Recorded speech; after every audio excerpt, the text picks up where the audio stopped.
Lahore high court ने ATC Rawalpindi के जज से केसेस ट्रांसफर करवाने की हुकूमती दरखास्तें खारिज कर दी हैं। प्रोसिक्यूशन की केसेस ट्रांसफर की 11 दरखास्तें 22 लाख रुपए जुर्माने के साथ खारिज कर दी गई हैं।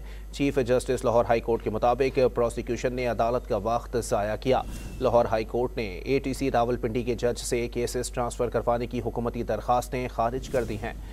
प्रोसिक्यूशन की केसेस की ट्रांसफ़र की 11 दरखास्तें 22 लाख रुपए जुर्माने के साथ खारिज की गईं। चीफ जस्टिस लाहौर हाईकोर्ट ने रिमार्क्स दिए कि प्रोसिक्यूशन ने अदालत का वक्त ज़ाया किया है। मजीद जानते हैं डॉन न्यूज़ के नुमाइंदे राना बिलाल से। जी राना बिलाल, मजीद बताइएगा।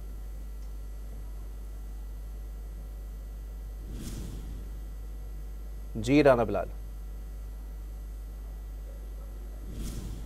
लाहौर हाईकोर्ट ने एटीसी रावलपिंडी के जज से केसेस ट्रांसफ़र करवाने की हुकूमती दरखास्तें खारिज कर दी हैं। प्रोसिक्यूशन की केसेस ट्रांसफ़र की 11 दरखास्तें 22 लाख रुपए जुर्माने के साथ खारिज की गई।